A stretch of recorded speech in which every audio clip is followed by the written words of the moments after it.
যতক্ষণ পর্যন্ত বান্দা নিজের ভাগ্যের পরিবর্তন না চায়, আল্লাহ ততক্ষণ তার ভাগ্যের পরিবর্তন করেন না।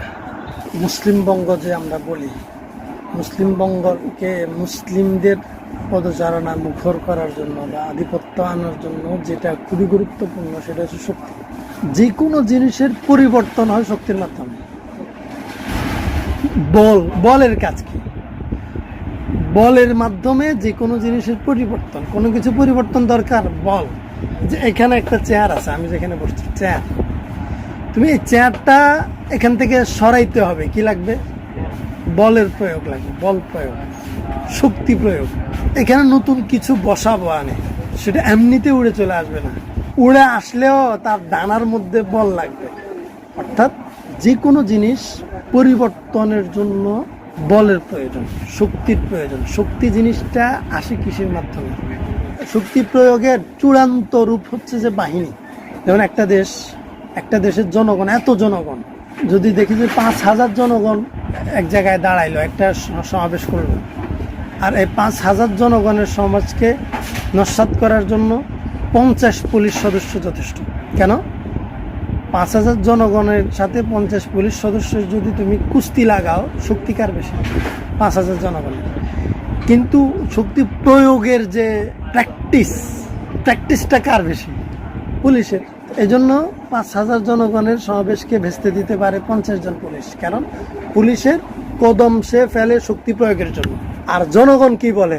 আমরা শান্তিপূর্ণ সমাবেশ করব, কোনো শক্তি প্রয়োগ করবো না। তার জন্য শক্তি প্রয়োগের স্পেস নেই, সে শক্তি প্রয়োগ করলে এটা অন্যায়। এই জন্য যে মুসলিমবঙ্গ বানাইতে হইলে শক্তি লাগবে। যে ব্রিটিশরা একটা সিস্টেম দিয়ে গেছে শক্তির মাধ্যমে, দিয়ে দিয়েছে। ব্রিটিশরা শক্তি প্রয়োগ করছে না ভারতবর্ষে এসে, 1757 থেকে শক্তি শুরু হয়েছে না? শক্তি প্রয়োগ কি শুধু প্রশাসনে করছে? কৃষকদের উপর করছে, নীল চাষে বাধ্য করে কৃষকদের উপর শক্তি প্রয়োগ করছে, জনগণের উপর শক্তি প্রয়োগ করছে।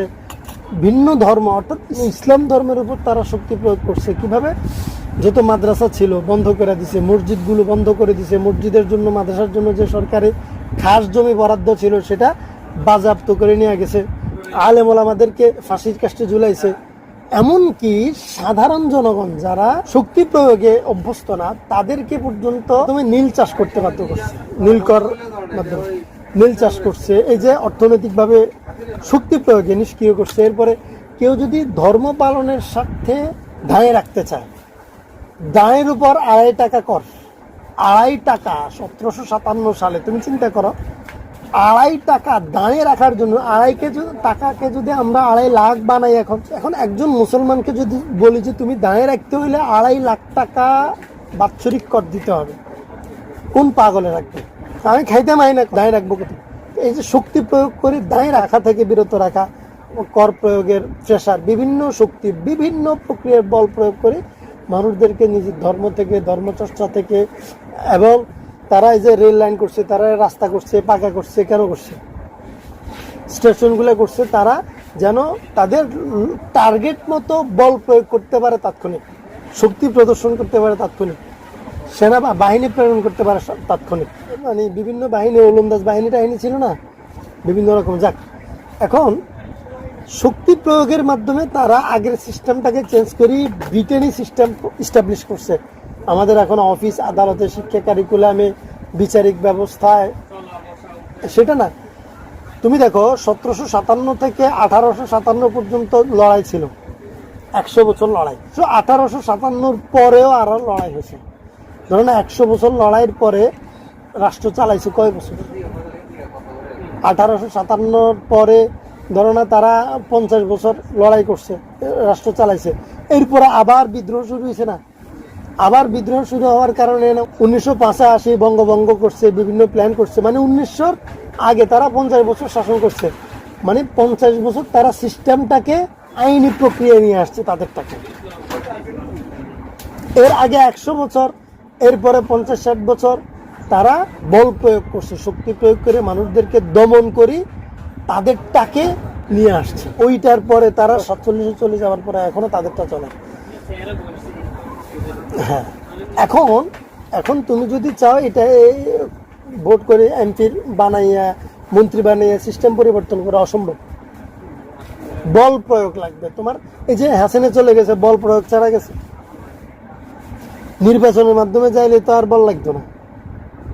কোনো কিছু পরিবর্তনের জন্য বল প্রয়োগ লাগে।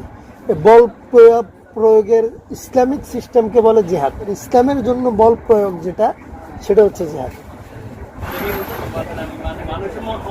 না, ওরা বলবে, ওরা বলুক, আমার আপত্তি নেই। ওরাই তো বলবে, কারণ আমাদের জিহাদ কার বিরুদ্ধে? যারা ইসলামের বিরুদ্ধে তাদের বিরুদ্ধে না, যারা কোরআনের বিরুদ্ধে তাদের বিরুদ্ধে, যারা মানবতার বিরুদ্ধে তাদের, যারা ধর্ষণের পক্ষে, যারা অসামাজিক কর্মকাণ্ডের পক্ষে, যারা অশ্লীলতার পক্ষে, আমাদের জিহাদ তাদের বিরুদ্ধে। তাহলে যারা অশ্লীলতার পক্ষে তারা তো জিহাদকে জঙ্গি বলবে, এটা আপত্তির কি আছে? এটা দুঃখের কি আছে? দুঃখের হচ্ছে যে যারা ইসলামের পক্ষে তারা এই কথা বুঝে না, এটা হচ্ছে দুঃখ। দুঃখ এইখানে, সেখানে না।